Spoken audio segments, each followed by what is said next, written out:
the mood to do it. Got that.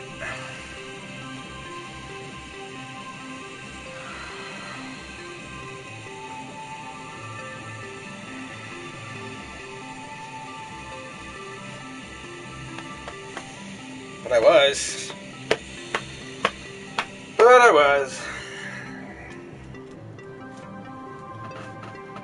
Get a move like that again, I gotta take jump on that fucking shit.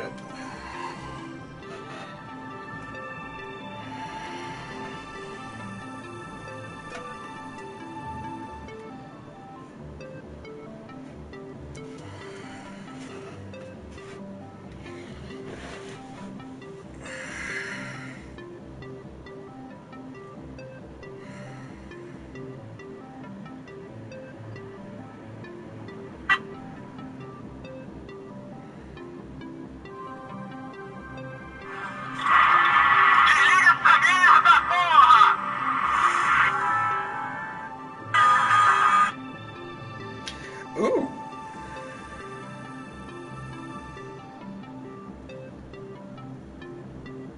Forgot about this one. This one usually always gets me in the fucking mood. Not always, but most of the time.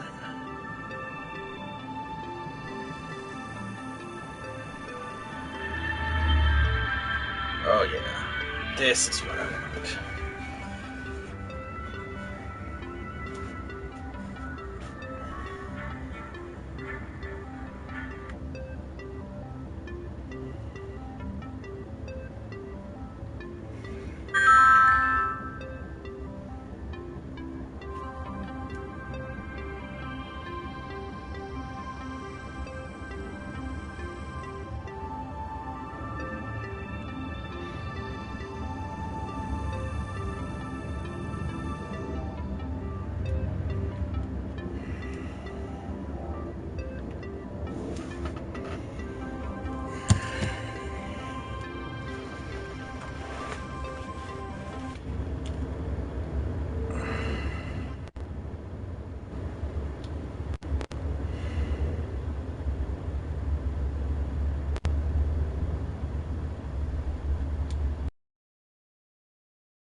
Okay.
I'm attempting to get myself worked into a hysteria, and it's working. It's fucking working.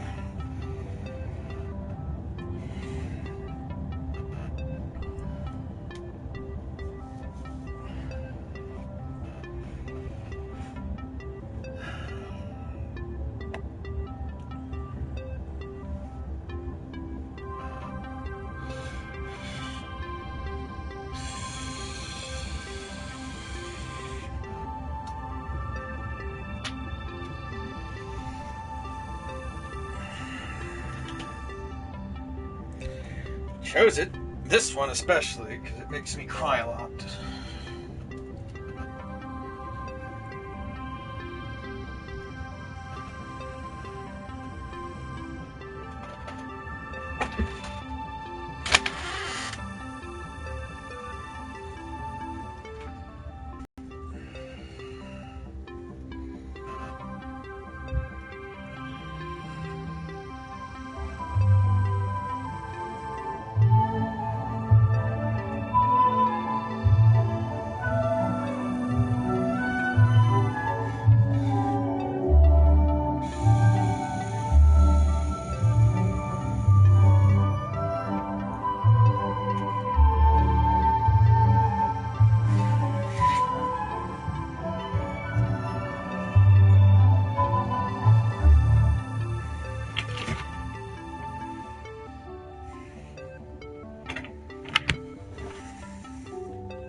No.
Can't we get out of this?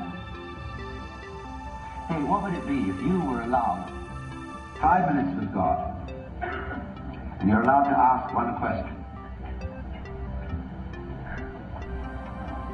What do you want to know? Because you know, you've thought this over now. You know about the opposites, about the yang and the yin. And you know you can't ask God and say, hey, Big Daddy, will you give me a tip to beat the game? It won't work. And what shall I ask God? So you could think of all the things you might ask for. You know, an electric guitar, $1 million. And you know that wouldn't be the answer, because that would be yang. There'd be a big yin along with it somewhere. I don't know what to ask. So you go and say, God, beyond positive and negative, what is reality? And God says, my child, your question has no meaning. Oh, yes. And you know you...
Hey, Big Daddy, will you give me a tip to beat the game?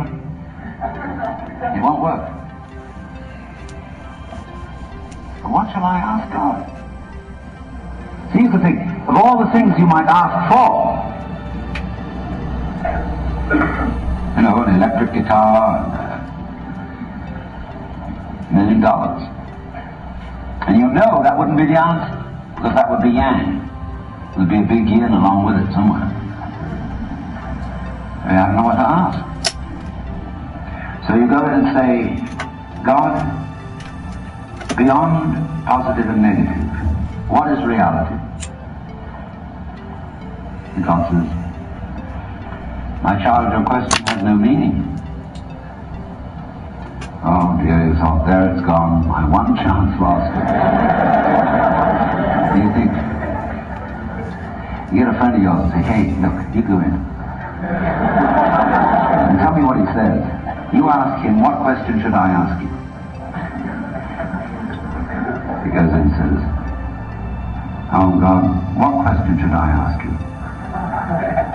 And God says, so you do want a problem?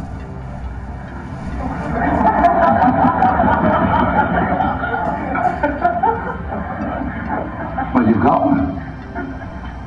You thought it up. You wanted a game in which white only wins. There's your problem. You made it up. You have to have that problem.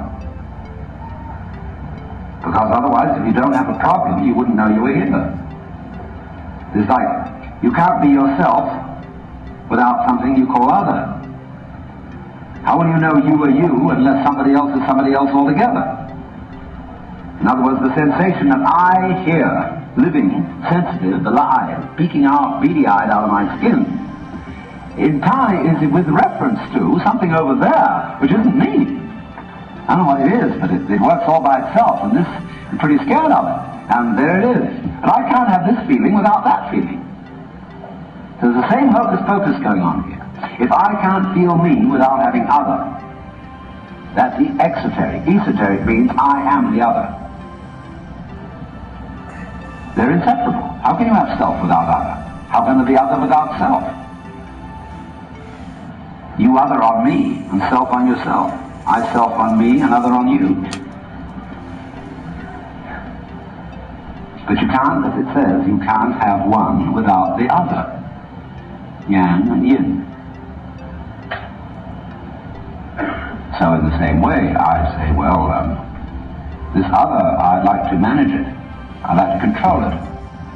Now, I know all these people around messing up my life. I don't want them to be that much other. I'm going to fix you. Then I get on a power kick. And there are all kinds of power kicks, let me warn you. It's not just politics and economics and business. The worst power kicks are spiritual. Like astrology. You'd like to know the future? Would you really? It's a power kick to know the future so that you can control it. No surprise. If you know the future, it's already past. But if you want to know something and have knowledge, then there must be the unknown. Just as if you want self, you must have other. So the future is always the unknown. The past is the known. And what we witness as our present is the magical appearance of the known from the unknown. You know what's going to happen the next second. I mean, there might be another big earthquake right underneath us. Any minute now. Or the Russians might decide to release the A-bomb. Any minute. We'll have a heart attack, drop dead. You don't know what's happening. Well, relax. So watch this thing happen. It's incredible. Just watch it. You, it, self-other, it's this vibration going on. When you think also now, wait a minute, self and other, that means voluntary versus involuntary. What I do and what happens to me. Now, what do I do? Well, I walk, I think, I talk, I move my hands. I can be nice to you or nasty to you. I would regard both as my doing. But what about my blood circulation? I normally think that happens to me. I mean, if my heart would stop, I wouldn't say I've done it. I would have said that it happened to me. But Buddhists will say, your heart stopped, that was your karma. And karma means nothing else except doing. It's your doing that your heart stopped. You know, that doesn't mean, don't take it literally in a superstitious way that because you spat in someone's face in a past life, you're having heart failure as a punishment for it this time around. The universe is not geared to be a kind of judicial system. I mean, a lot of priests figure it that way in order to frighten people. But karma means simply, if you die in a plane crash or have a heart attack, it's your doing.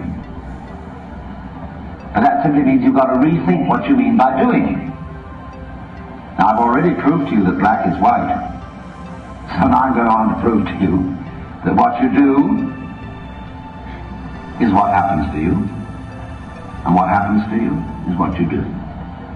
Because you can't tell the difference between doing, you can't tell what you mean by doing unless something happens to you, to contrast it with, and vice versa.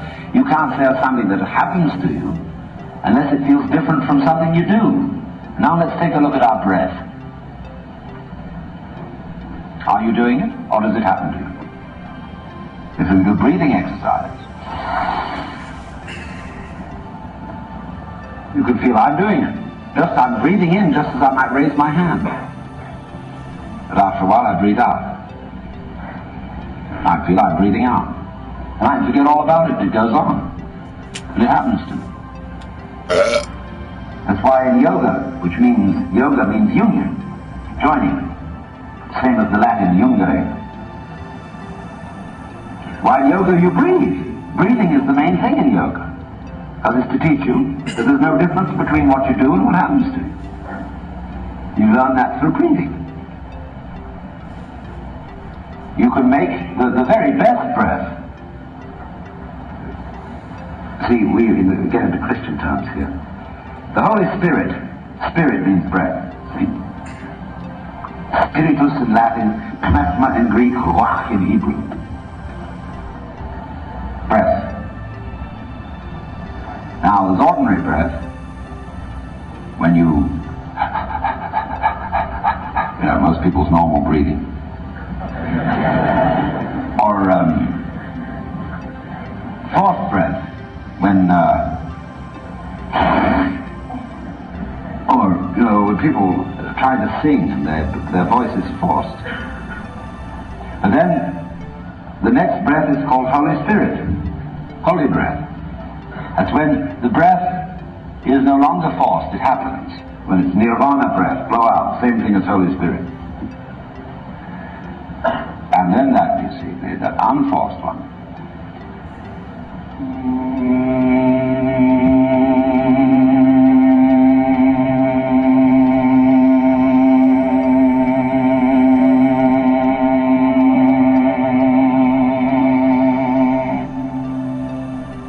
Go on and on. So, that's why when monks chant, or devotees of any kind chant, they have the idea that I am a flute, and the breath, the prana, the spiritus of the divine flows through it. That's what chanting's all about. Make yourself a tube for the divine wind. But that also means realize the unity of the voluntary and the involuntary. That's really what's meant by doing the will of God.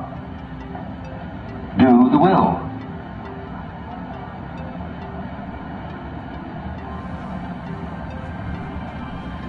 It's one reason why we get confused in English as to whether we mean will or whether we mean shall. I will drown and no one shall save me. So, think, behind what you call voluntary, you decide. Having reviewed the evidence, I've decided it would be best to buy this brand of detergent. Made a decision. How did you make a decision? Well, I reviewed the evidence, I added up the price, and I came to the conclusion. Yeah, I know all that. But how did you work the machinery? The computer in your head. You know, you pushed all these buttons, but what's underneath the buttons? Oh, I don't know, I never looked. So you see, that involuntary growth, called the brain, underlies your voluntary decision. Because when you decide, you don't first decide to decide, and decide to decide to decide. You just decide. That means there's something else behind it. Well, you think that's terrible, because if what I do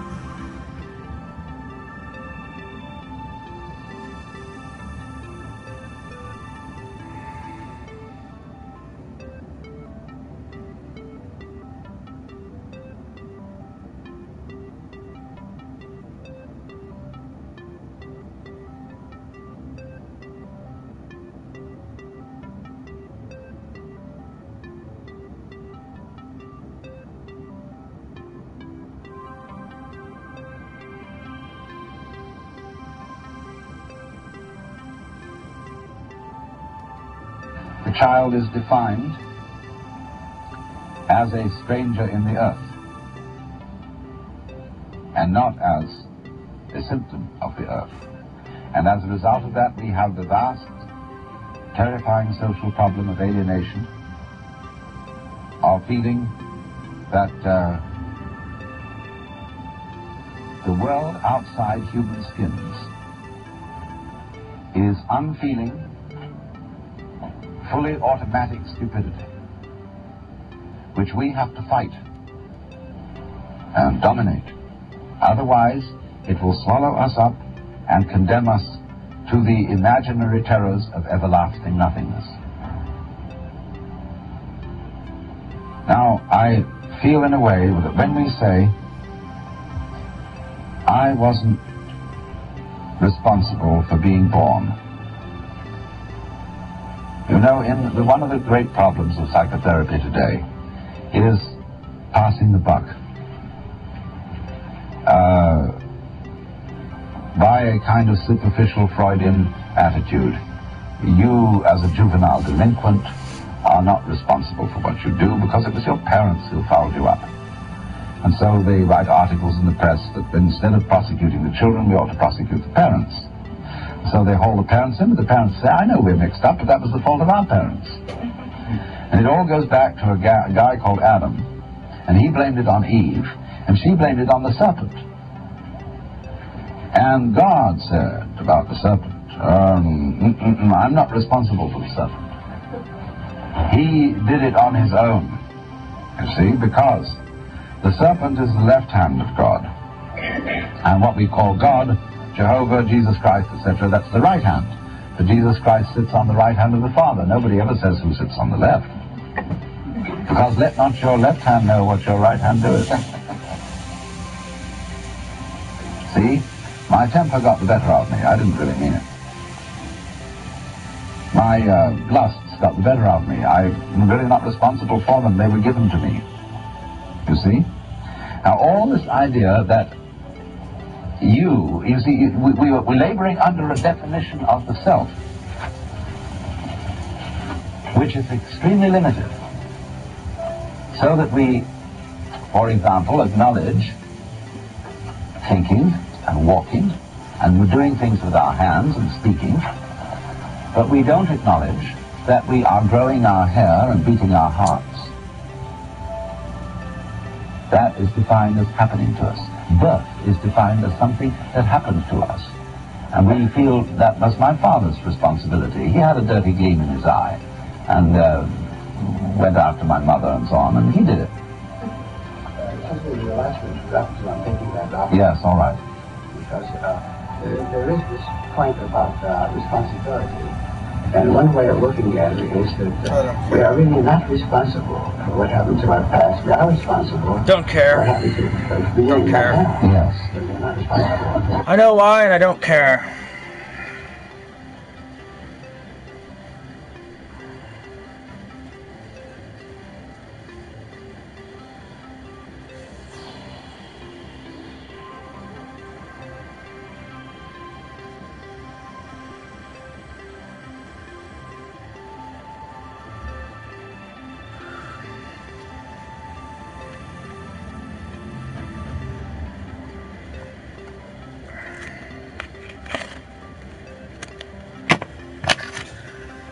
Well, broke my fridge door handle, but I found something else. I'm gonna try 2 other ways.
Okay.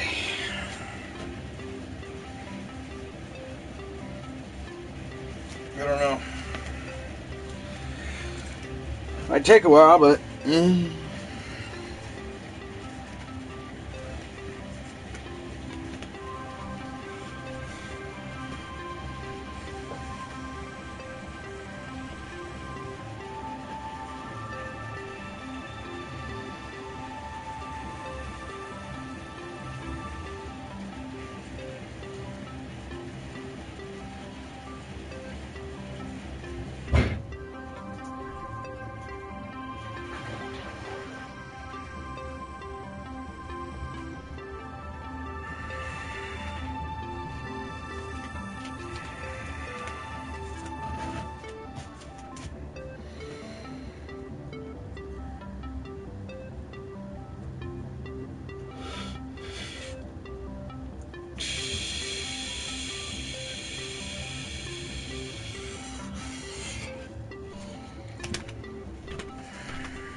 Yeah, well, I say you're full of shit, dude. Yeah,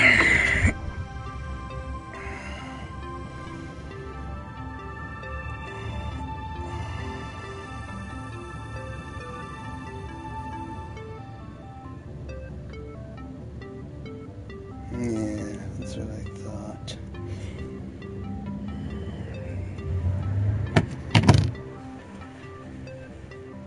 Would have been nice, though. Would have been nice. Fuel for the fire.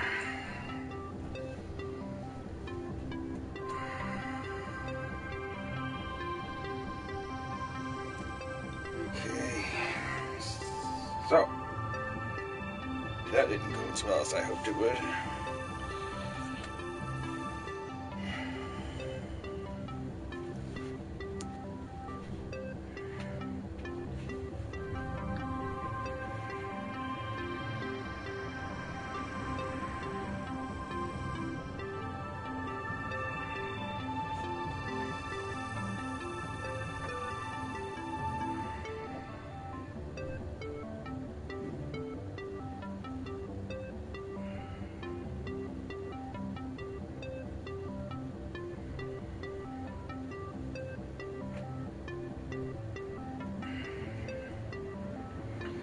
Fucking glass kept breaking. I didn't keep breaking, it broke once, and I said, fuck it.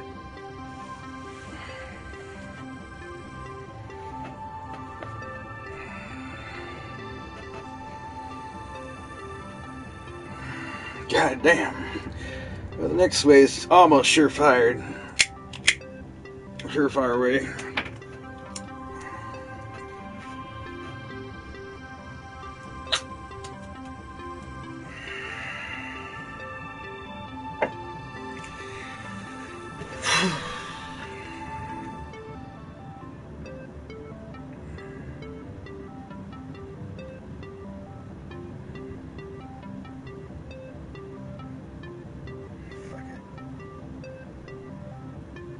She could find it if it was on the right side.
Stand on that, dude. It's gonna break.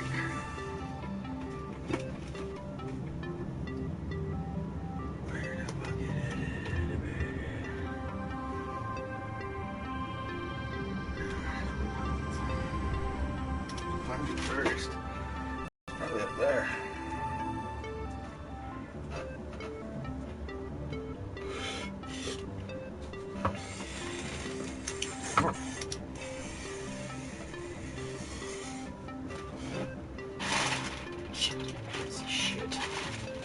It's not gonna work. I don't know. Listen to it on tape, because I can't find it. Shadows up here. She's up there. I don't see any fucking books up there. Damn. That's the Halo book. I don't want that. Where's the book? Where's the fucking book at?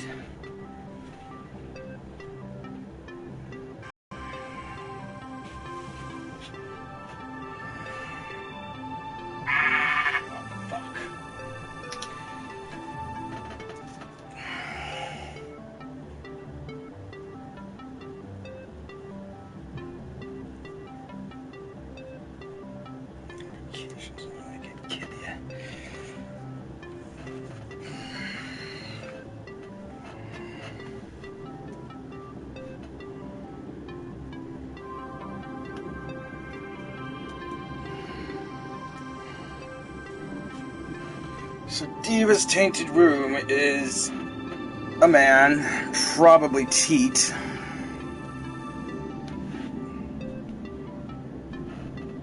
Somebody who likes to troll me.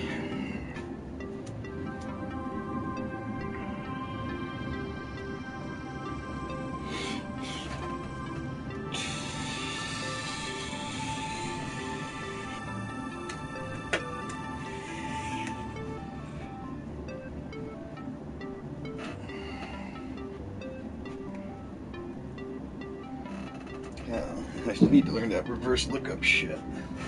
That'd be great. VPN, block it.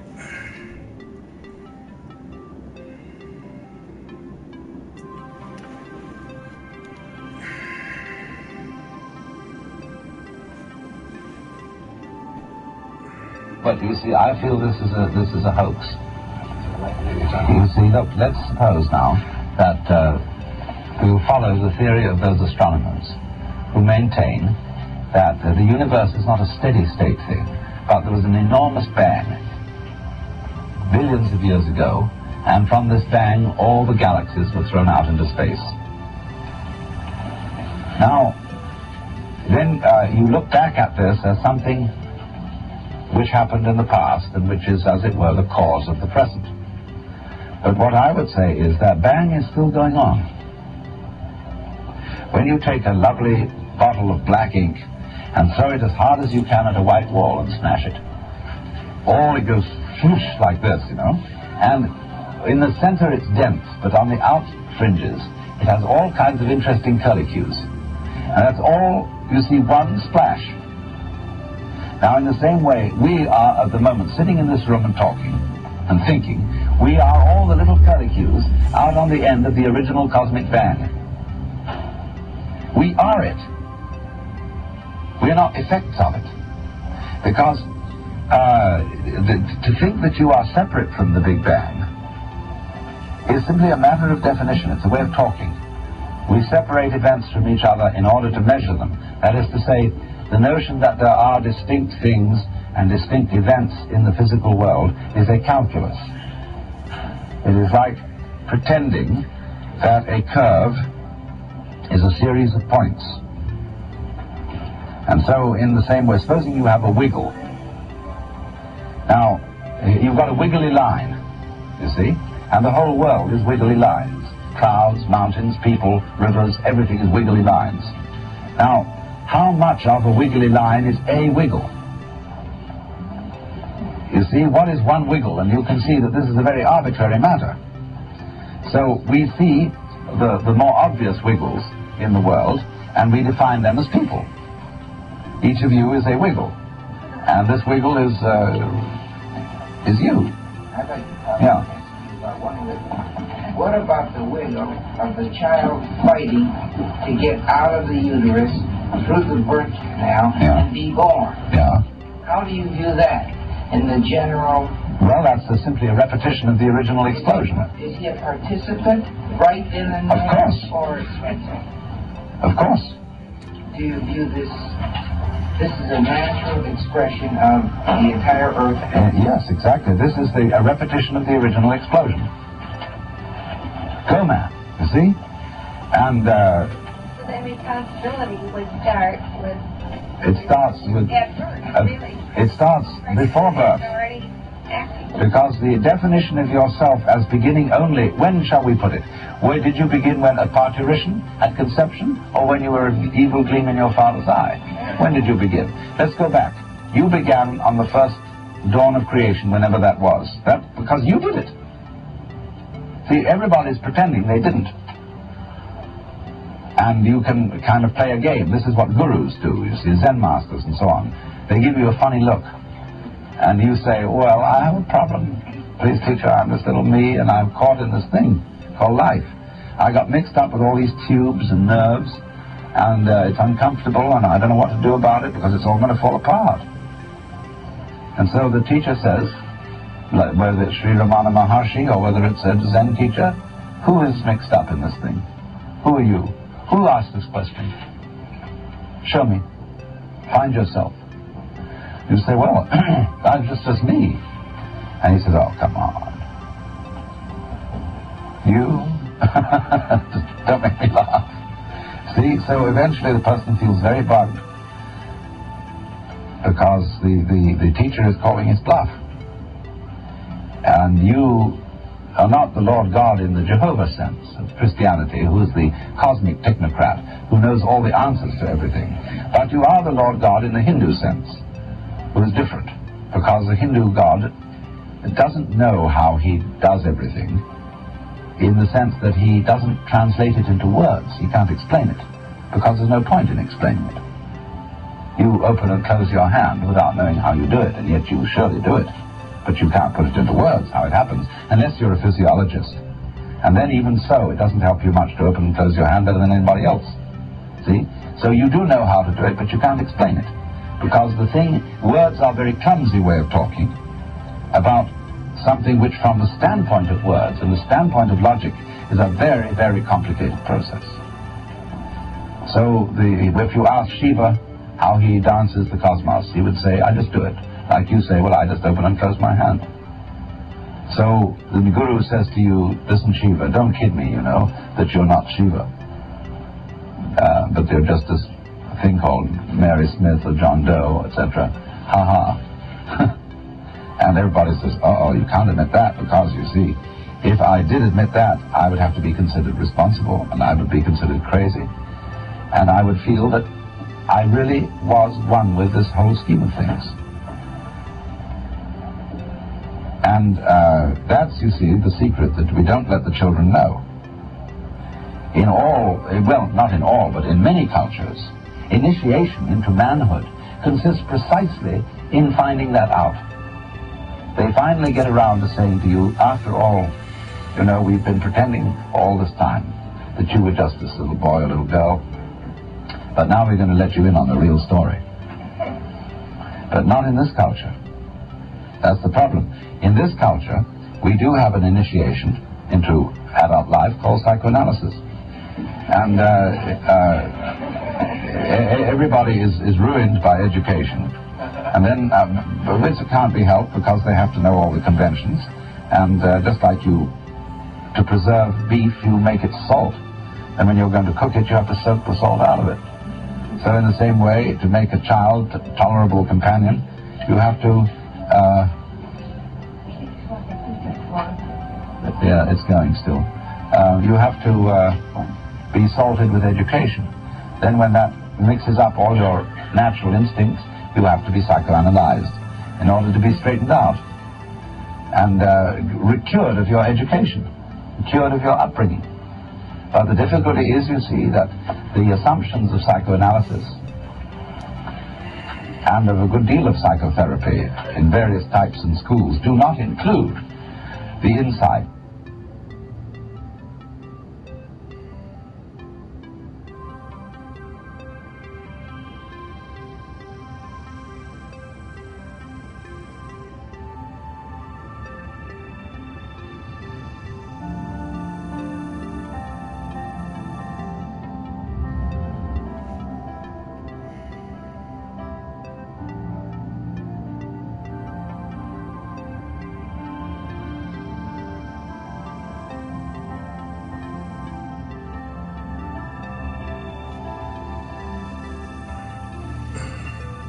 I suppose most of you are familiar with this old optical illusion, and you're asked the question, which of the three thick black lines is the longer?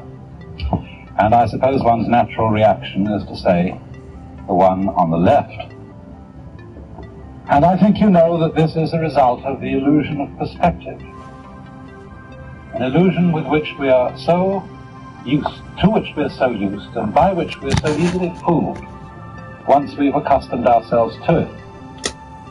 We might, if that picture were drawn more vividly, even be predisposed to thinking that was a real passage stretching away from you with doors at the end. Of course, if you came up against that kind of thing painted against the wall, you might make the mistake of walking into it and banging your nose. But this is an example of what we were talking about last time as Maya, that word from Indian philosophy which generally has the meaning of illusion, or rather, illusions brought about by the acceptance of certain conventions, of which perspective is an example. When we are not aware that certain things which we take for granted, like the separateness of things from each other, when we are not aware that this is a matter of convention, we are apt to be fooled. Now, I think one of the conventions by which we tend to be fooled more than almost any other is time. And for all human beings, time is a matter of extraordinary importance. And perhaps this is one of the principal ways in which we differ from animals. Because man has been called a time-binding animal. That is to say, a creature who is vividly aware of the fact that his life moves, as it were, along a line from the past through the present and into the future. Animals apparently live pretty much moment by moment. They don't appear to have very strong memories. But because man has a strong memory, he is able to bear the past in mind and, as it were, cast it forward into visions of the future based upon what has happened in the past. And therefore, although this facility gives man the most extraordinary ability to plan his life, to prepare for future eventualities, at the same time, there is a very heavy price which he pays for it, and especially if he takes this ability too seriously. In other words, if he doesn't realize that the true reality in which he lives is the present moment now. For example, the animal probably doesn't concern itself very much with problems of future disease, death, or starvation, and things of that kind. If an animal sees another dead animal lying around, I don't suppose he thinks to himself, well, one day that's going to happen to me. Rather, he just sees a dead animal, sniffs it, sees whether it's good to eat, and wanders away. But for human beings, it's entirely different. Because we actually spend most of our time and a great deal of our emotional energy living in time which is not here, living in an elsewhere which is not concretely real. So much so that although we may be quite comfortable and happy in our present circumstances, if there is not a guarantee, not a promise, of a good time coming tomorrow and tomorrow and tomorrow and tomorrow, we are at once unhappy, even in the midst of pleasure and affluence. And so we develop a kind of chronic anxiety about time. We want to be sure more and more, because of our sensitivity to the feeling of time, we want to be sure more and more that our future is assured. And for this reason, the future becomes of more importance to most human beings than the present. And in this sense, we are hooked, taken in by a Maya, because it is of very little use to us to be able to control and plan the future unless we are capable at the same time of living totally in the present. And so, when in civilized societies we spend so much of our time living for the future, we become very much like those celebrated donkeys, you know, that have a carrot fastened on a stick that's tied to the neck, you know, behind here, and it comes over, and there's the carrot dangling in front of them. And they pursue it, but can never reach it. And so in exactly the same way, it's that way with us. My goodness, don't you remember when you went first to school? And you went to kindergarten. And in kindergarten, the idea was to push along so that you could get into first grade, and then push along so that you could get into second grade, third grade, and so on, going up and up. And then you went to high school, and this was a great transition in life. And now the pressure is being put on. You must get ahead. You must go up the grades and finally be good enough to get to college. And then when you get to college, you're still going step by step, up to the great moment in which you're ready to go out into the world. And then when you get out into this famous world, comes the struggle for success in profession or business. And again, there seems to be a ladder before you, something for which you're reaching all the time.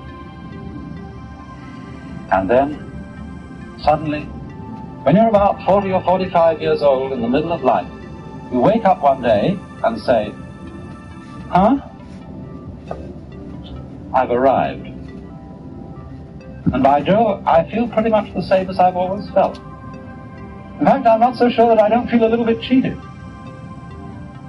Because, you see, you were fooled. You were always living for somewhere where you aren't.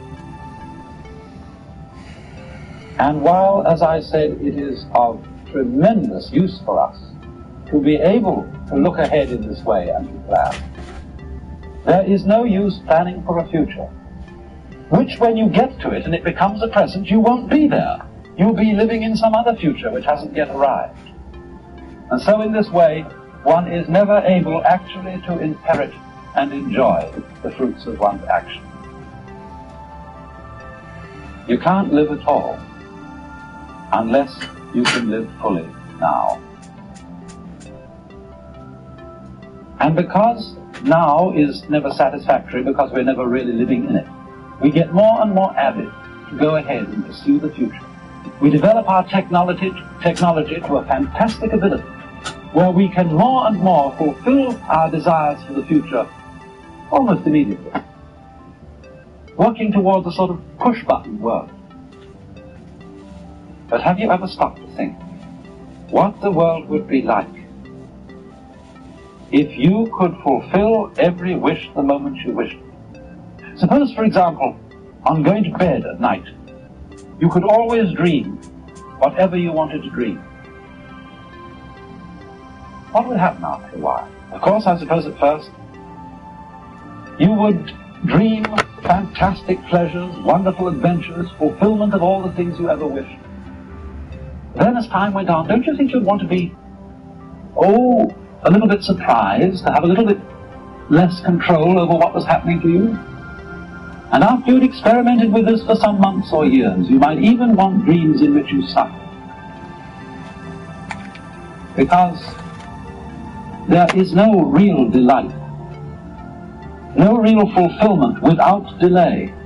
Doesn't every child know on a hot day, you think, I'm terribly thirsty, and I'd like an ice cream soda? Haven't you tried the experiment of putting off drinking it, putting off, so that you get thirstier and thirstier, and it's so much fun when you finally get to it? And so in the same way, impatience with time, always wanting the future, is frustrating.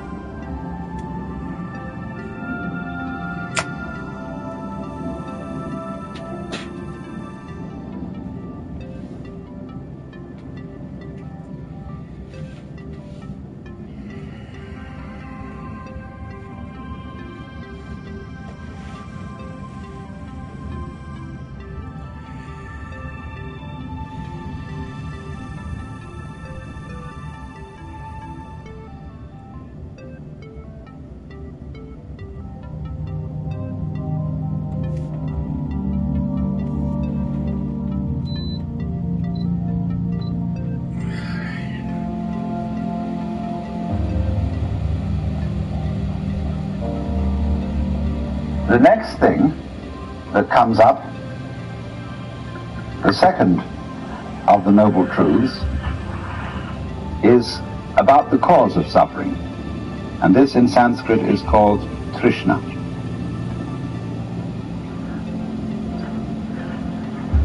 Trishna is related to our word thirst. It's very often translated desire. That will do. Better perhaps is craving, clinging, grasping, or even, to use our modern psychological word, blocking. When, for example, somebody is blocked and dithers and hesitates and doesn't know what to do, he is, in the strictest Buddhist sense, attached. He's stuck. But a Buddha can't be stuck. He cannot be phased. He always flows, just as water always flows, even if you dam it. The river just keeps on getting higher and higher and higher until it flows over the dam. It's unstoppable. Now, Buddha said then, you all suffer because you cling to the world. So then, try, if you can, not to grasp. Well, do you see that that immediately poses a problem?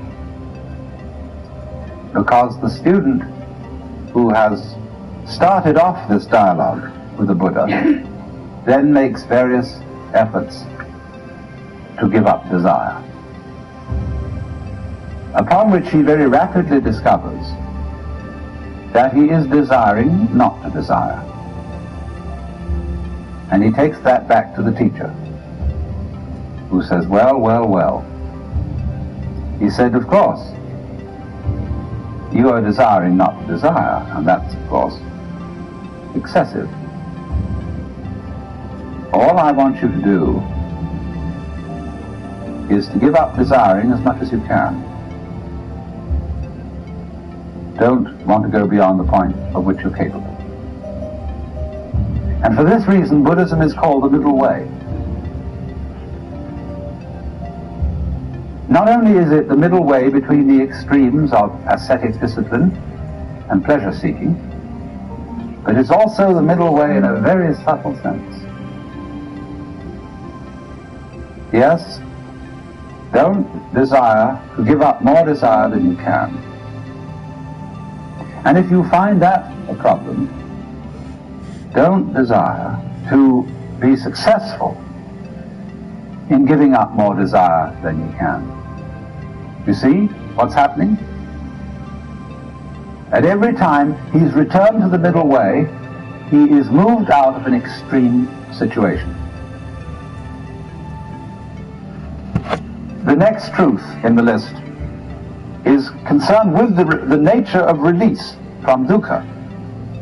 And so number 3 is nirvana. Nirvana is the goal of Buddhism. The word means blow out. And it comes from the root nivritti. Now, some people think that what it means is blowing out the flame of desire. I don't believe this. I believe that it means breathe out rather than blow out. Because if you try to hold your breath, and in Indian thought, prana, breath, is the life principle. If you try to hold on to life, you lose it. You can't hold your breath and stay alive. It becomes extremely uncomfortable to hold on to your breath. And so in exactly the same way, it becomes extremely uncomfortable to spend all your time holding on to life. What the devil is the point of surviving, going on living, when it's a drag? But you see, that's what people do. They spend enormous efforts on maintaining a certain standard of living, which is a great deal of trouble. You know, you get a nice house in the suburbs, and the first thing you do is you plant a lawn. You've got to get out and mow the damn thing all the time. And you buy expensive this, that, and soon you're all involved in mortgages and Instead of being able to walk out in the garden and enjoy it, you sit at your desk looking at all the books and filling out this, that, and the other, paying bills and answering letters. What a lot of rot. But you see, that is holding on to life. So, translated into colloquial American, nirvana is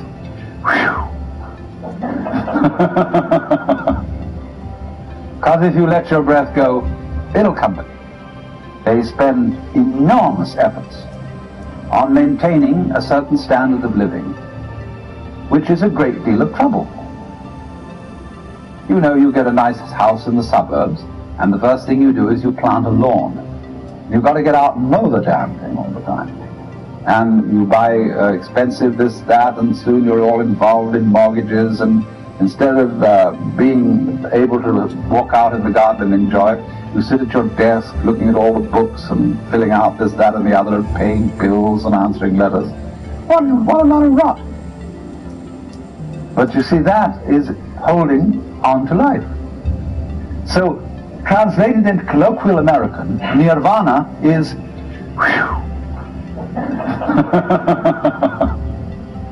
because if you let your breath go, it'll come back.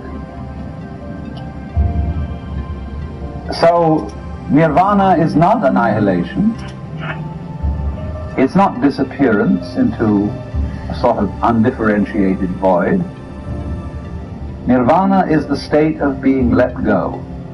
It is a state of consciousness and a state of, you might call it, being here and now in this life.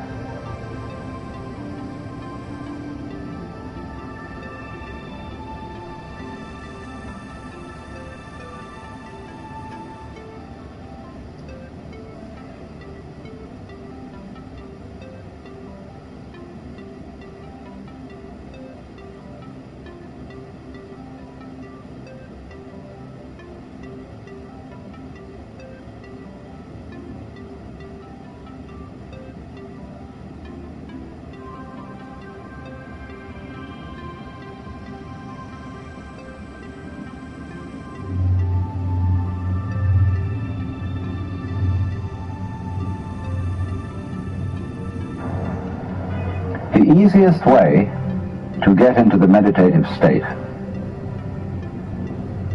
is to begin by listening.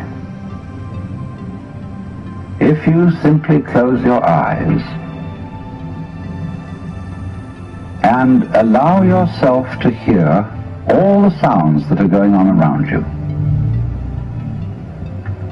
just listen to the general hum and buzz of the world as if you were listening to music. Don't try to identify the sounds you're hearing. Don't put names on them. Simply allow them to play with your eardrums.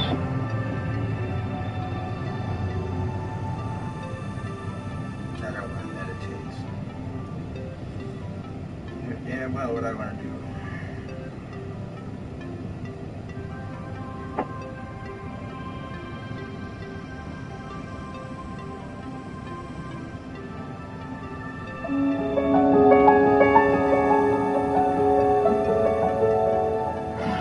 Lao Tzu puts it in this way: the great Tao flows everywhere, both to the left and to the right.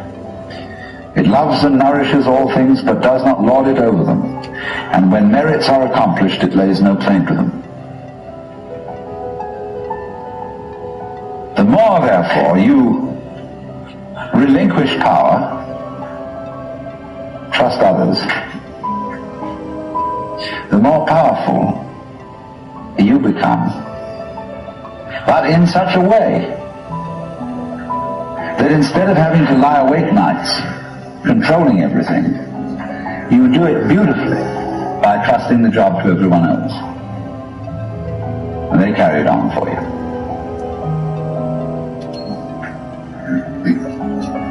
This seems a sort of paradox to say this, but the principle of unity, of coming to a sense of oneness, with the whole of the rest of the universe is not to try to obtain power over the rest of the universe. That will only disturb it and antagonize it and make it seem less one with you than ever. The way to become one with the universe is to trust it as another, as you would another, and say, let's see what you're going to do. In doing that, you see, in saying that to everything else that you have been taught to think is not you, you are also saying it to yourself. Because finally, as I pointed out, you do not know where your decisions come from. They pop up like hiccups. And when you make a decision, people have a great deal of anxiety about making decisions. So when we decide, we're always worrying, did I think this over long enough? Did I take enough data into consideration? And if you think it through, you find you never could take enough data into consideration. The data for a decision in any given situation is infinite. So what you do is, you go through the motions of thinking out what you will do about this. And then when the time comes to act, you make a snap judgment.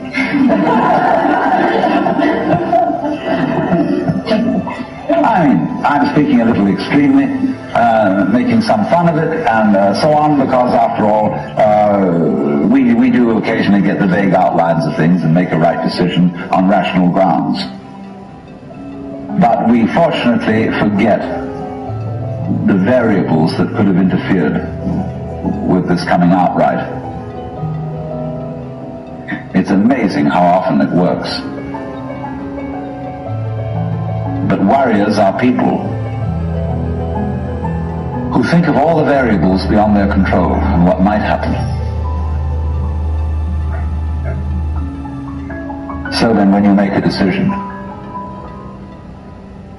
and it works out all right, I think very little of it has much to do with your conscious intent and control.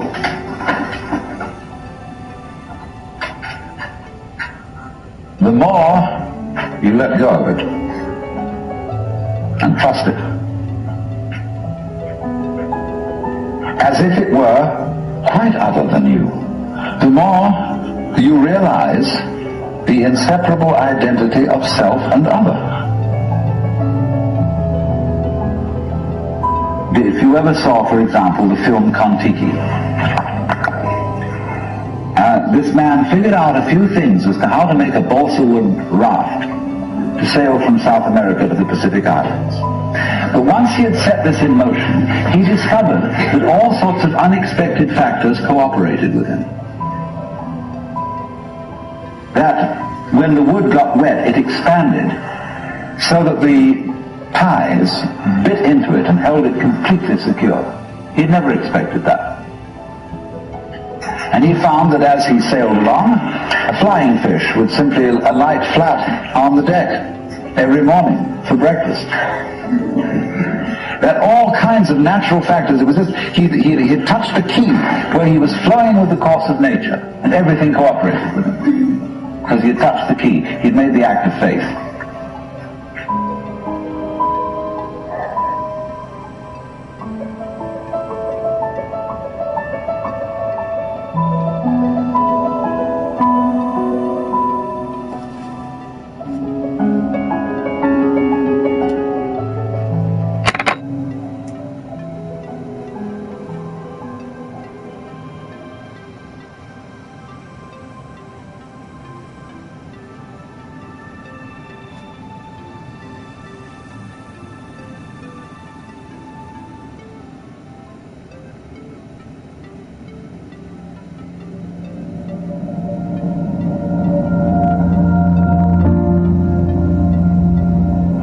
This is the very devil for teachers. Because you see, all our universities and schools are trying to teach creativity. That's a great thing these days, you know. And you hear at the SLM now, all sorts of people are giving courses and workshops in creativity. Now, the trouble is this. If we found out a method whereby we could teach creativity, and everybody could just explain how it was done, it would no longer be of interest. What always is an essential element in the creative is the mysterious. There's a poem which says that when the bird calls, the mountain becomes more mysterious. You imagine, for example, you're in a mountain valley and everything is very silent, and suddenly a crow squawks somewhere. You don't know where that crow is, and that little sound emphasizes the silence.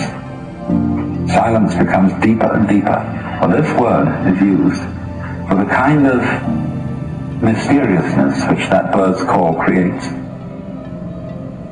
The expression yugen. And yugen is a quality which the poet Soami, who was a great artist of the No plays, said yugen is to watch wild geese flying and be hidden in a cloud, to watch ships sailing in the distance and to disappear behind a far-off island, to wander on and on in a great forest without thought of return.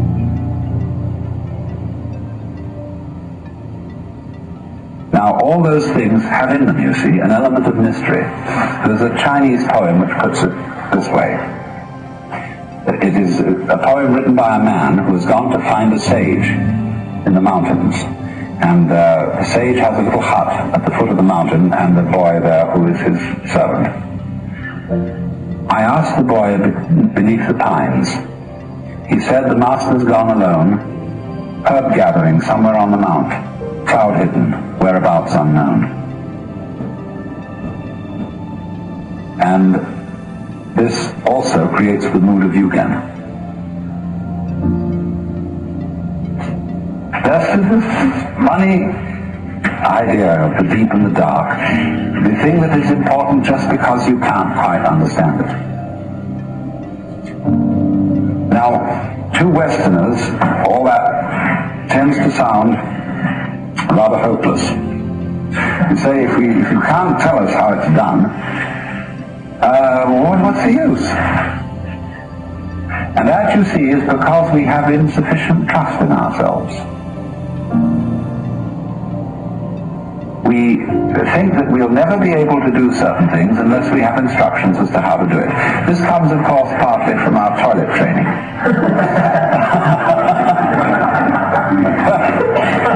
Mama gets anxious that it won't happen and starts making commandments about it. And then you have to have courses. And one of the funniest stories I heard was somebody was in a hotel in Europe, in England somewhere, and was going downstairs, and suddenly there was a room, you know, where they have committee meeting rooms, and there were a whole chorus of people saying, "We haven't today, but we will tomorrow. We haven't today, but we will tomorrow." I said, "What on earth is that?" Oh, somebody said, "That is Dr. Coué's constipation class."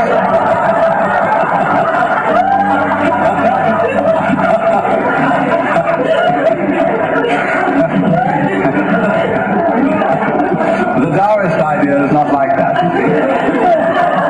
Let it happen. It will, trusting yourself, because your own organism fulfills these things spontaneously.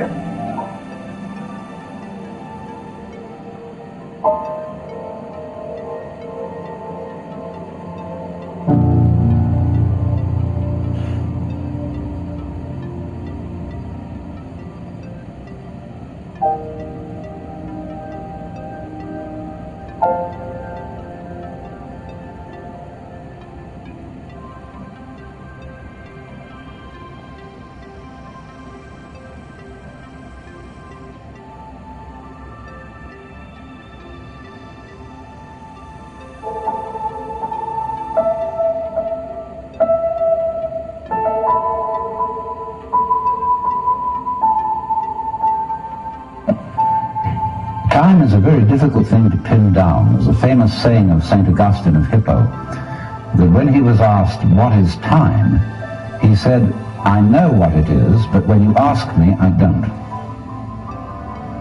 And yet it seems absolutely fundamental to our life. Time is money, we say. I don't have enough time. Time flies. Time drags. And I think we should go into the question of what this is, because in our ordinary common sense, we think of time as a one-way motion from the past through the present and on into the future. And that carries along with it another impression, which is to say that life moves from the past to the future in such a way that what happens now and what will happen is always the result of what has happened in the past. In other words, we seem to be driven along. You know, once upon a time it was fashionable in psychology for people to speak of man's and animals' instincts.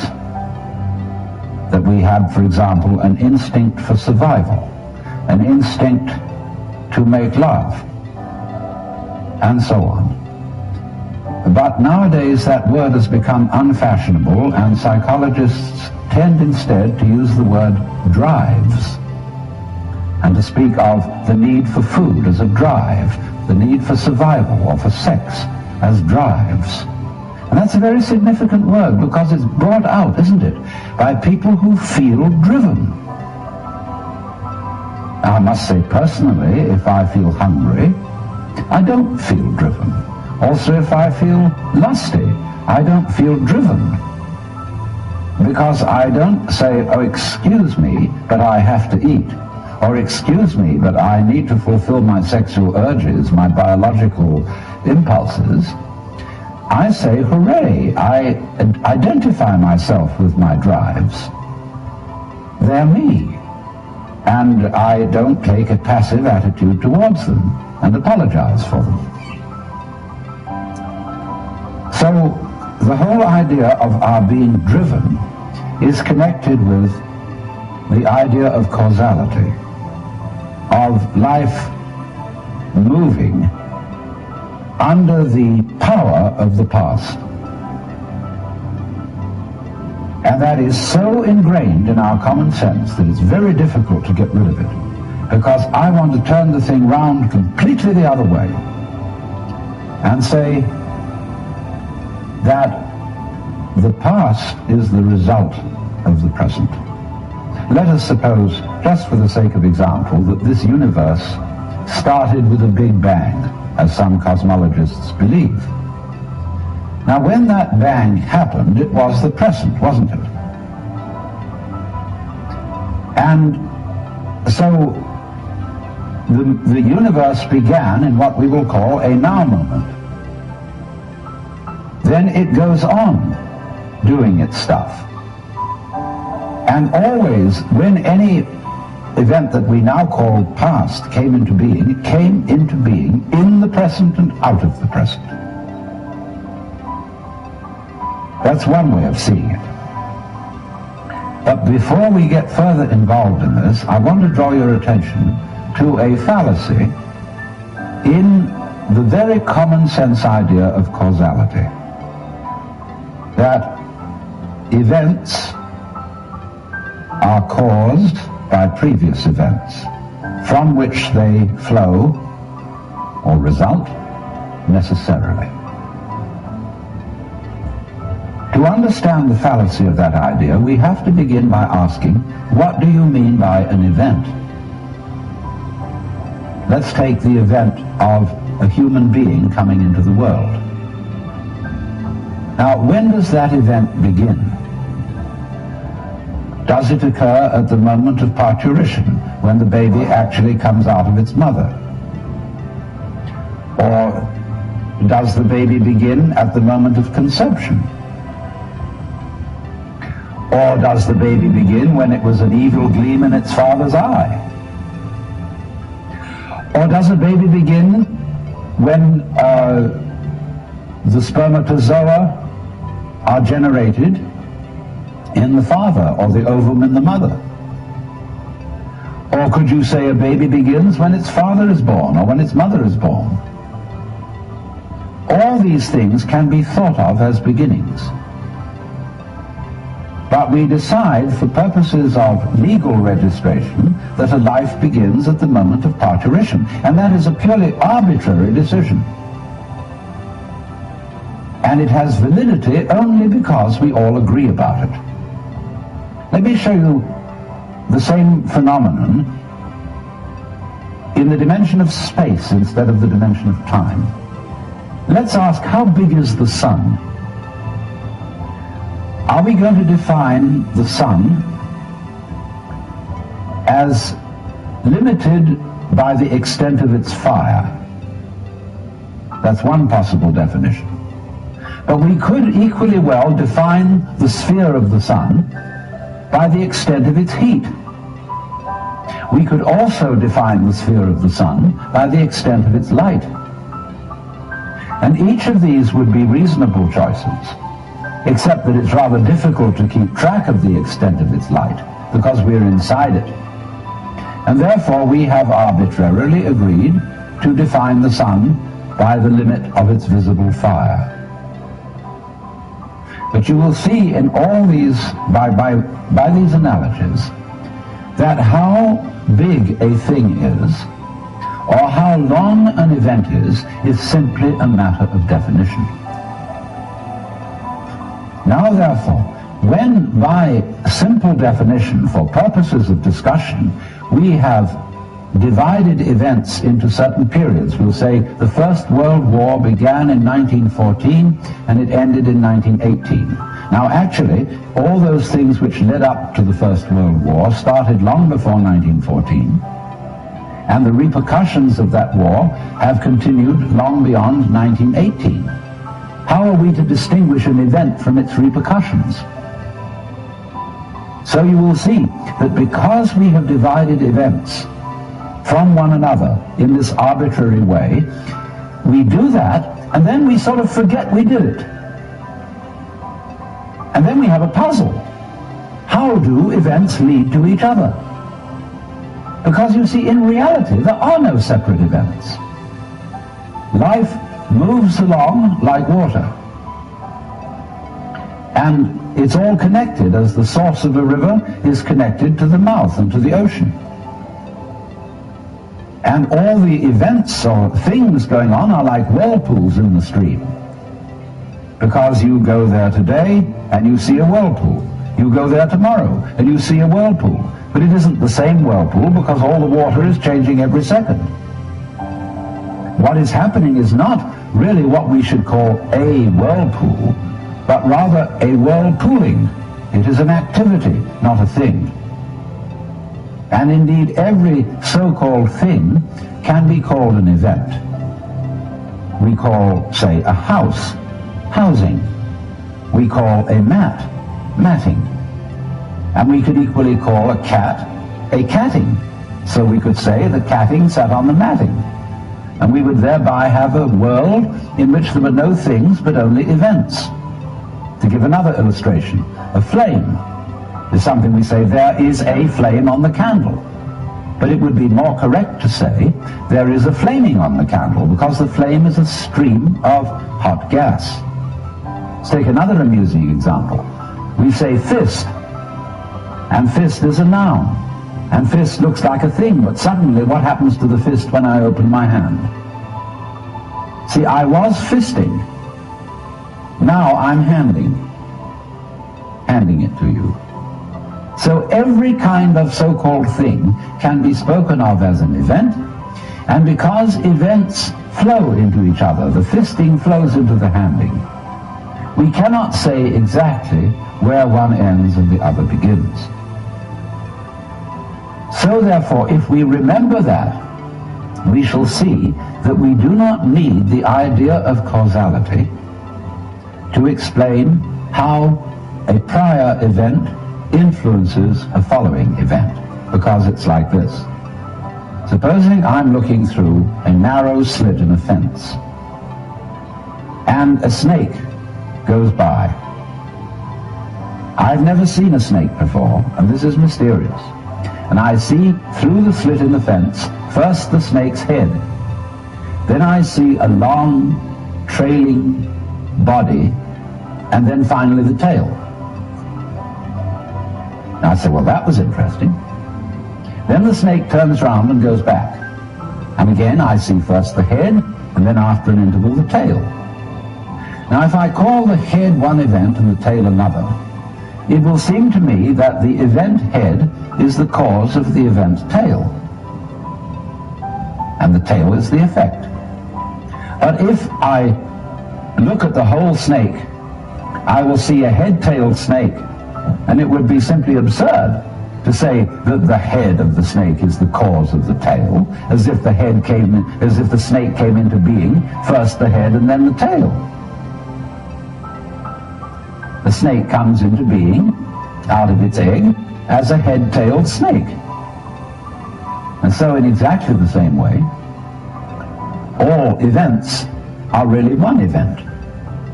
We're looking, when we talk about different events, we're looking at different sections or parts of one continuous happening. And therefore, the idea of separate events which have to be linked by a mysterious process called cause and effect is completely unnecessary. But having thought that way, we think of present events as being caused by past events, and therefore we tend to regard ourselves as the puppets of the past, as driven along by something that is always behind us. Now, to overcome this impression, it's very simple. You begin again with an experiment which I suggested in a previous talk about meditation. Approach the world through your ears. If you shut your eyes and make contact with reality purely with your ears, I mean, it's kind of silly perhaps to shut your eyes when you're looking at television, but do it just for a moment. And you will realize that the sounds you are hearing are all coming out of silence. You hear, and it fades away, fades, fades, fades, fades, and finally disappears. It's a curious world, this, isn't it? Because you hear all the realities in it, the sounds, suddenly coming out of nothing. You don't see any reason for them to begin. They just appear, and then they echo away through the corridors of the mind, which we call memory. Now, if you open your eyes, it's a little harder to see this with your eyes because, unlike sounds, the eyes sound static. Or rather, they look static. Everything looks still to your eyes. But you must understand that the world you are looking at, say when you look at a light, that light is vibrating.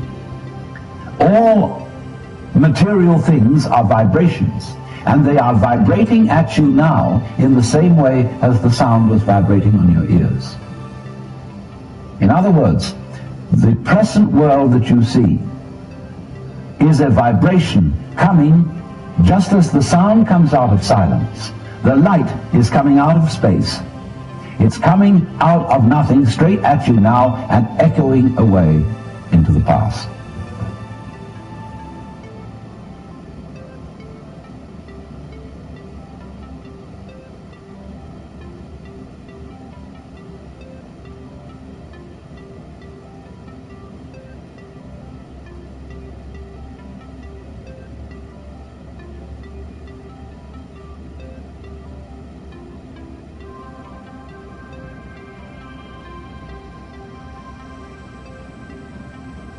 Just there was never anything, and there's no one to regret it.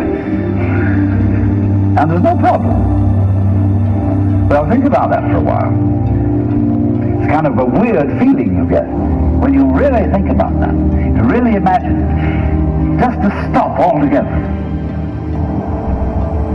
And you can't even call it stop, because you can't have stop without start. And there wasn't any start. There's just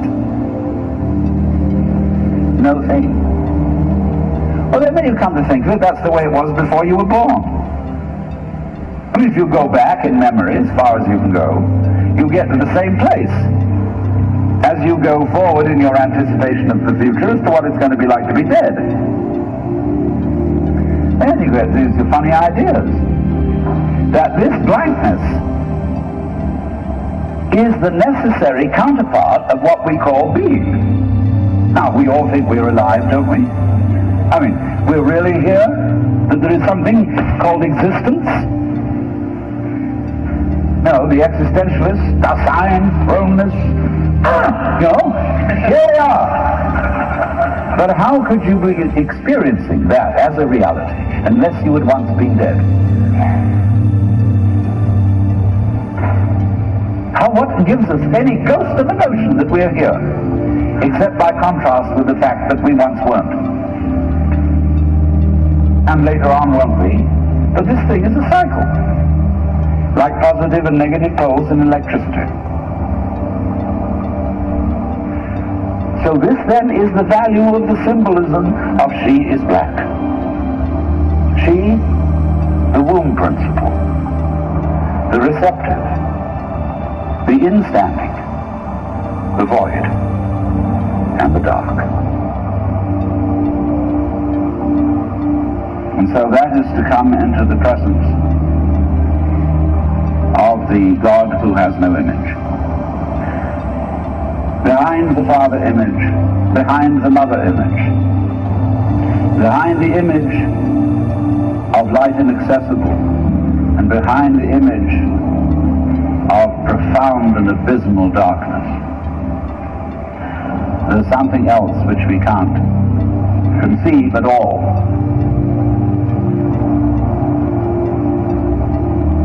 Dionysus the Areopagite called it the luminous darkness. Nagarjuna called it Shunyata, the void. Shankara called it Brahman,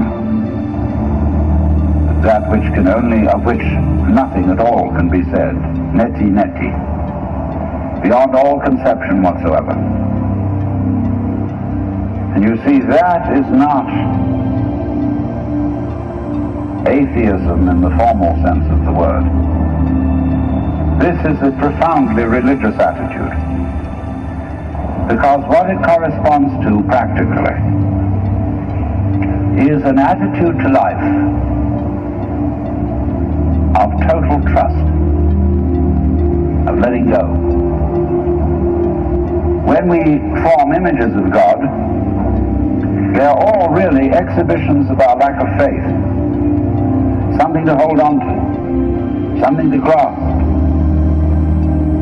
How firm a foundation, what lies underneath us, the rock of ages, or whatever, ein feste Burg. But when we don't grasp, we have the attitude of faith. If you let go of all the idols, you will of course discover that what this unknown is, which is the foundation of the universe, is precisely you. It's not the you think you are. No, it's not your opinion of yourself. It's not your idea or image of yourself. It's not the chronic sense of muscular strain, which we usually call I. You can't grasp it. Of course not. Why would you need to? Supposing you could, what would you do with it? And who would do what with it? You could never get at it. So there is that profound central mystery. And the attitude of faith is to stop chasing it. Stop grabbing it. Because if that happens, the most amazing things follow. But all these ideas of the spiritual, the godly, has this attitude of must. And we have been laid down the laws which we are bound to follow. All this jazz is not the only way of being religious and of relating to the ineffable mystery that underlies ourselves and the world.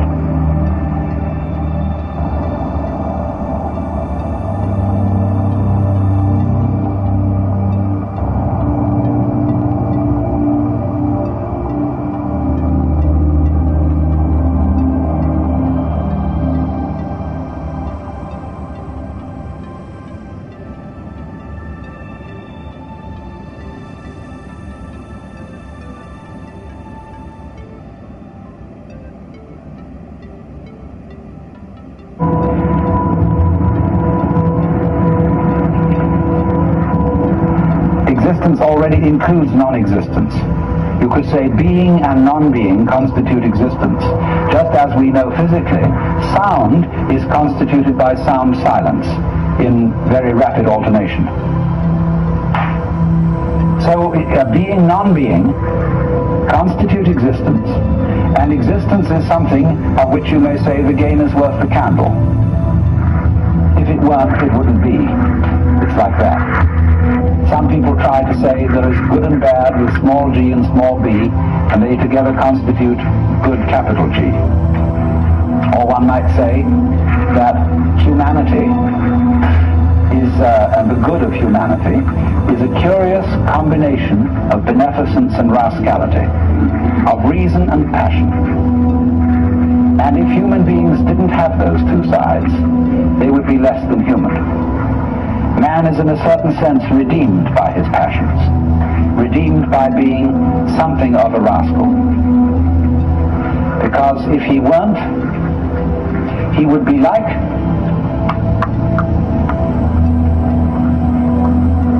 a stew with no salt in it.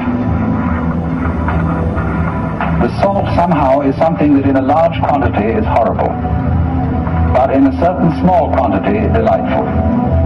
And so everybody has to be salted with a certain amount of unrespectability.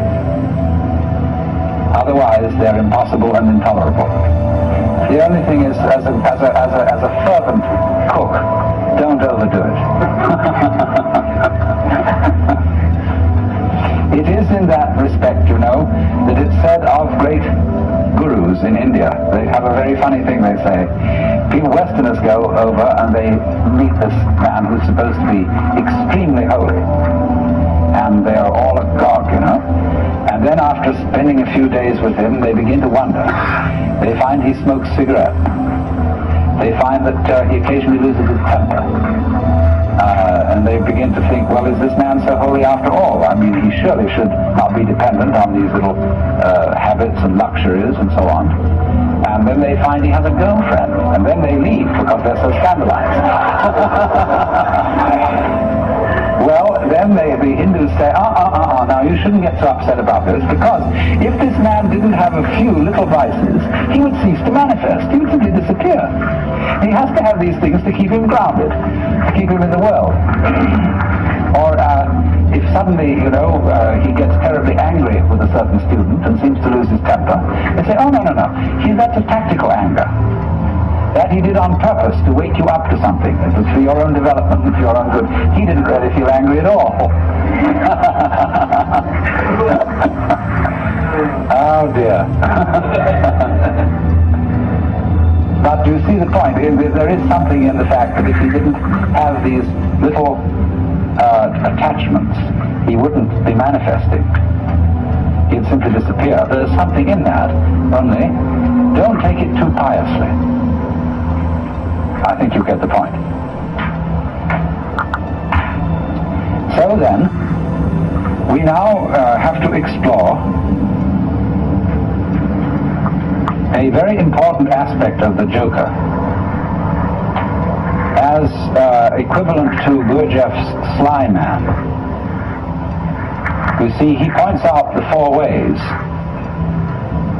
the monk, the fakir, the yogi, and the sly man.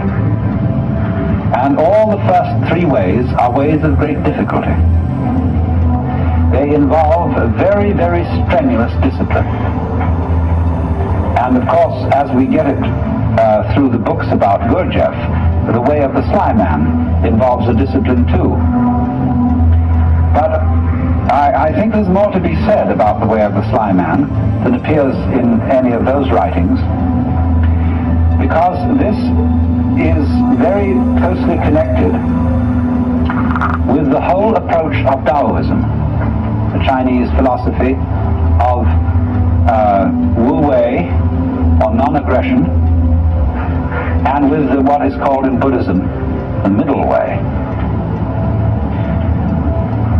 When the Buddha first discussed the middle way, he put it like this. He said, to try and solve the problem of suffering by immersing yourself in pleasure only leads to a hangover. To try and solve the problem by asceticism also brings no liberation. You merely get tied up in a kind of masochism where you say, I know I'm right just so long as I'm hurting. And all that is doing is expiating your kind of infantile guilt sense. So he said there is a middle way between asceticism on the one hand and hedonism on the other. But actually, the middle way is more subtle than that, and it's beautifully discussed in Professor Baum, a book called The Philosophy of Buddha. That's B-A-H-M, Professor of Philosophy at the University of New Mexico. And he gives a very, very fascinating analysis of the middle way in the form of a dialogue, whereby it works simply like this. The student brings a problem to the teacher, and he says, I suffer, and it's a problem to me. And the teacher says, you suffer because you desire. If you didn't desire, you wouldn't suffer. So try not to desire. And the student goes away and says, I'm not very successful in this. I can't stop desiring. It's terribly difficult. And furthermore, I find that in trying to stop desiring, I'm desiring to stop desiring. Now what am I to do about that? And the teacher replies, do not desire to stop desiring any more than you can.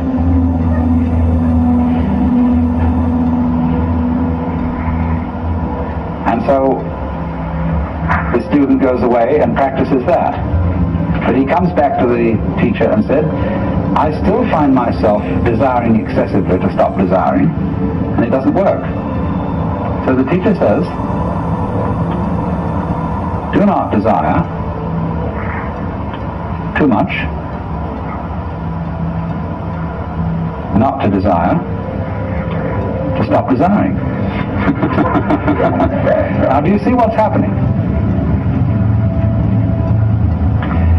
Step by step, almost like Achilles approaching the tortoise, the student is being brought together with himself to the point where he catches up with his own inner being and can accept it completely. And that is, you see, the most difficult thing to do, to accept oneself completely. Because the moment you can do that, you have in effect done psychologically what is the equivalent of saying in philosophical or theological terms, you as you are now are the Buddha, just as I was explaining a few minutes ago. That's unbelievable, because we are always trying to get away from ourselves as we are now in one fashion or another. And it's only we will only stop doing that through a series of experiments in which we try resolutely to get away from ourselves as we are. So that is the middle way. But ordinarily in these other ways, the way of the yogi, the fakir, and the monk, the individual makes a big thing out of the work of liberation, and especially likes the kind of teacher who will put him through the most severe paces. It's interesting how there arise from time to time schools in the West where someone comes along offering, people say, look, it's all very well to go to discussion groups and talk about these things, but that's not the real thing.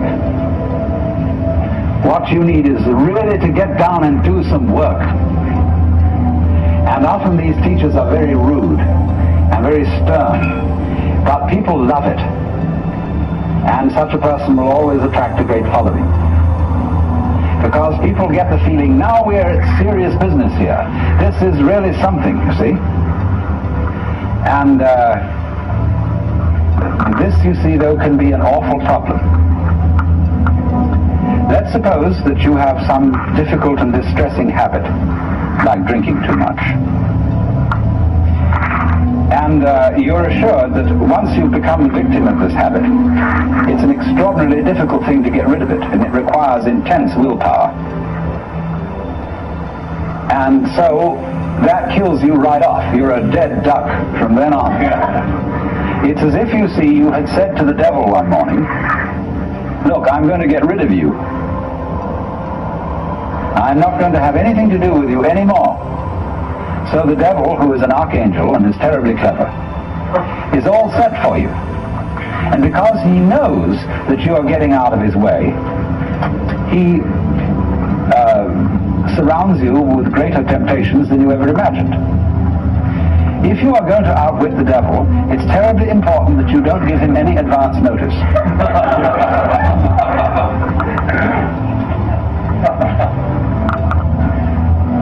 And this is where the work of the sly man comes in. Put it in other terms, in Hindu or Buddhist terms, in the popular terms of popular Hinduism and Buddhism. Liberation is getting out of the toils of karma. It's like this. During your many past lives, you've done all kinds of deeds, good and bad, and you are reaping the consequences of these deeds today. And also today you're setting up future consequences. Now, before you can be liberated, you've got to pay off your karmic debts. And so the moment you set your foot on the path of liberation, you are apt to find that all your karmic creditors will come to your door. And that's why it's often said that people who start out on a serious work of yoga suddenly get sick and lose their money and their best friends drop dead and all kinds of ghastly things happen. That's because, you see, they served notice that they were going to do this. And so all the creditors came around. If you're going to leave town and you owe lots of money, you know, you mustn't announce that you're leaving or give a farewell party to your friends because the grocer will find out. So the art of the sly man is to make no contest, but simply to leave without one word.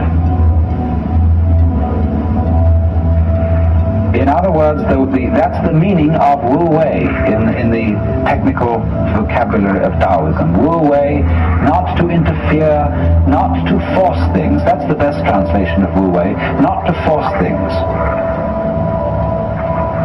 But so he just drops it like that.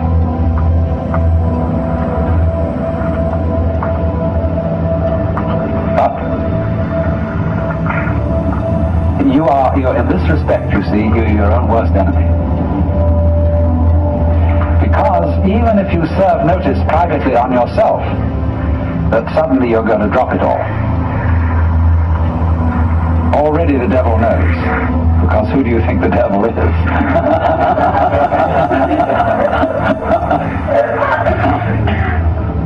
Now this lies behind the whole problem that is discussed in the book Zen and the Art of Archery. The necessity of letting go of the bowstring without first deciding to do so. Another way of putting it is that the decision to release the bowstring and the action of doing so must be simultaneous.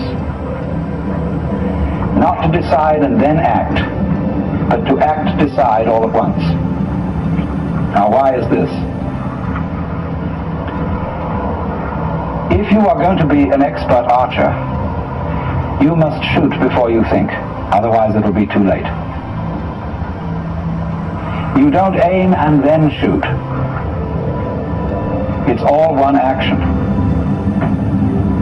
And this is true likewise of any sort of shooting, pistol shooting as well. That if you aim, if you decide and then fire, you're apt to do things like pulling the trigger instead of squeezing. All kinds of wrong things are done. And you're always a moment too late if you decide first. You have to act and decide simultaneously. So what does that do? You see, that puts up a very curious problem, which in its own turn becomes a bind. To try and act quickly enough so that you overtake the preliminary decision. To try not to decide first. And that is an impossible problem.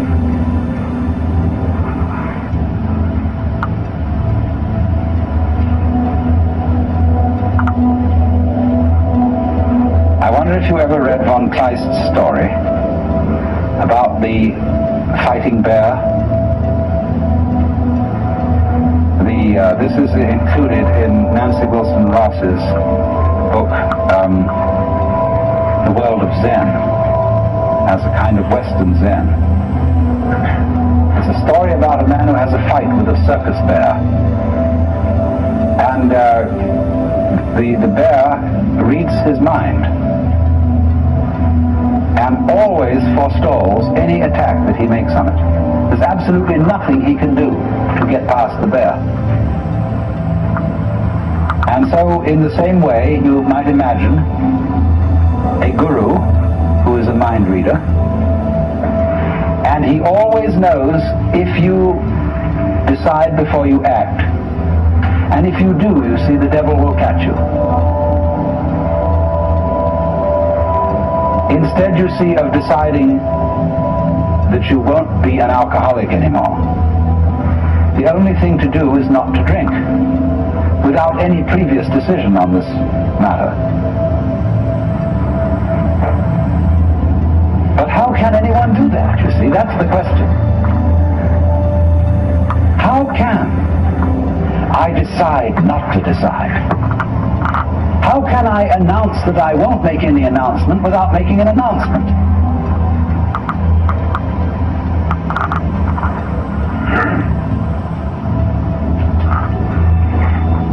You see, there is no way out of that bind. Try as you may, you go on and on and on, trying, as Herrigal did, to release the bowstring without thinking first to release it.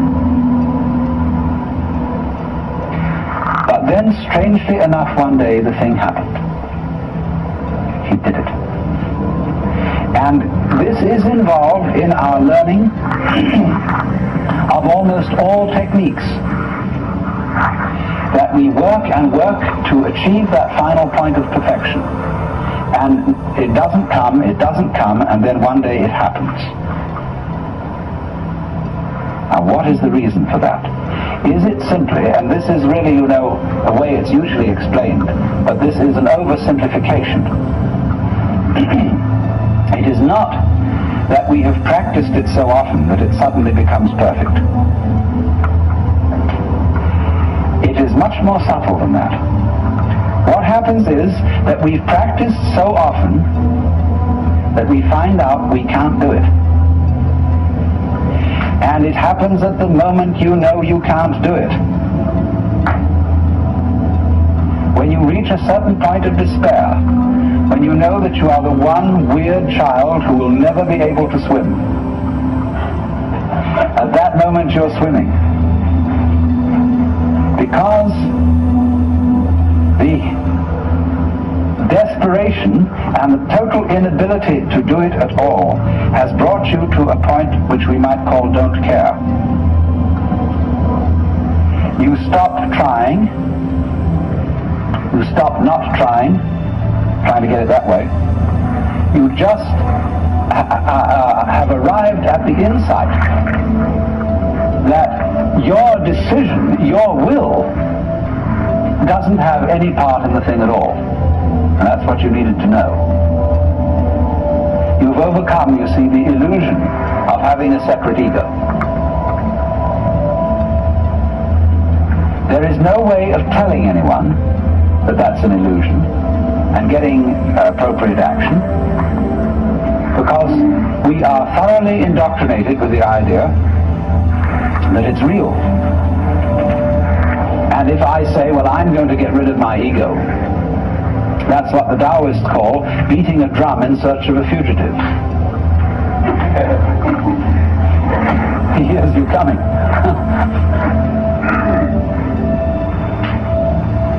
So the ego, that is to say, the illusion of having a separate will and a separate eye center that can be an effective agent, that cannot be overcome by a decision which seems to be centered in the ego. You might as well put out fire with fire. It can come only when an attempt to act from the ego center has been revealed to be completely futile. Then the thing happens, because you've really discovered that it was after all an illusion. Now be very careful how you formulate this sort of thing philosophically. This could, of course, correspond to the kind of person who feels unafraid and who feels very free because he's a complete fatalist. A lot of people are, and are very happy in their fatalism. They really feel that they don't do anything, it just happens, and that it's all life, and that when they won't die until it's their time to die, and so why worry? Everything, they have the sense that everything is just happening to them. And this is a kind of a floating feeling. It's as if you didn't have to push things at all. They just flowed along. Well, now that state of affairs, that feeling of you don't have to push anything, it just floats along, is very similar to the experience I'm describing, if not the same thing. But this person has interpreted it as a fatalist in a rather passive way. That is to say, he has felt that there still is some kind of a little differentiation between himself as the experiencer on the one hand and that force or set of forces called fate on the other. He is pushed around, but he witnesses being pushed around. Now in this state, this person still has a little fragment of impurity left. There's still one fly left in the ointment, and that is the sensation of being pushed around. There is still a fundamental division between the knower and the known. And in this case, the case of the fatalist, the knower seems to be the passive thing, and everything known, the objective world or the goings-on of his own physiology, they appear to be the active end. And the knower just has the experience of himself being moved by the tides of life. The important thing to find out is this, that the sensation of being the knower and the experiencer of all this is not, as it were, aside from everything else that's going on. That's part of it. Just as you, although you experience your own existence subjectively, you are nevertheless part of the external world. You are in my external world just as I am in your external world. So in this way, the final barrier between the knower and the known is broken down. There is nobody, as it were, being carried along by fate. There is just the process. And all that you are is part of the process. Then there is a curious flip. The individual who has always felt himself to be the tiny little thing on the end of the big determining process suddenly goes bloop. Have you watched sometimes a tiny little piece of mercury coming nearer and nearer to a large piece of mercury? The sudden moment when they touch each other and boom, the little thing vanishes into the big one almost more dramatically than a drop into the ocean. In this case that I'm talking about, it isn't that the individual organism vanishes. The individual human being doesn't vanish. But he experiences no longer a passive relationship to the world.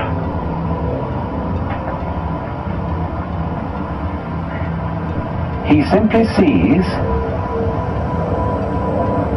that all that he is and all that he ever was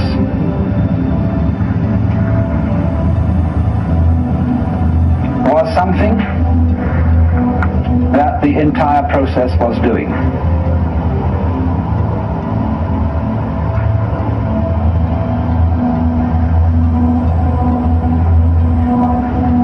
At the time, in other words, when he felt himself to be separate, he sees that that is in a certain way just what he should have felt,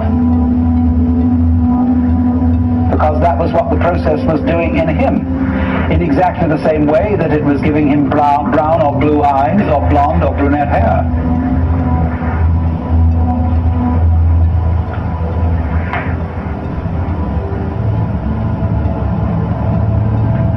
And that's going through the door and turning around and seeing there wasn't a door.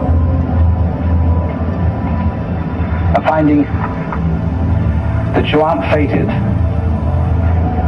that you're not trapped, because there's nobody in the trap, and it takes something trapped to make a trap.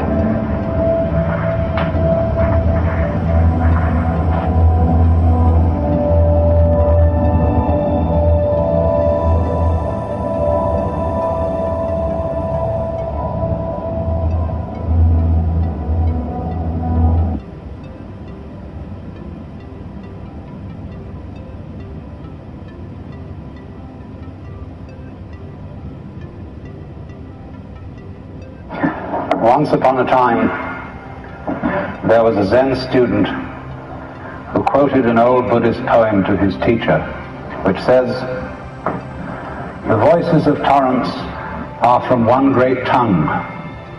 The lines of the hills are the pure body of Buddha."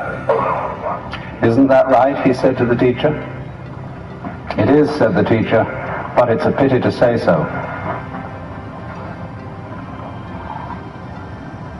It would be, of course, much better if this occasion were celebrated with no talk at all.